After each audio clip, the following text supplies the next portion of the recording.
He's saying here ta ütleb siin, that you see, every day that passes draws the earth closer to the day of rapture. et iga väike päev, üks päev, mis mööda läheb, toob me selle ülesvõtmisele lähemale. Iga päev. Wow. Wow.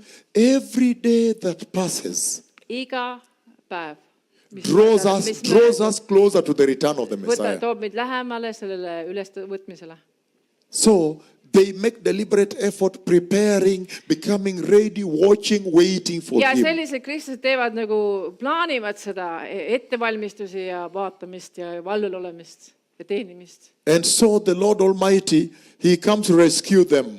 Ja siis tuleb Jeesus, Jumal, ja päästab nad. What does he rescue them from? Millest ta teid päästab? Number one, Number most importantly, rescues them from the lake of fire. Sellest tulejärvest või põrgust.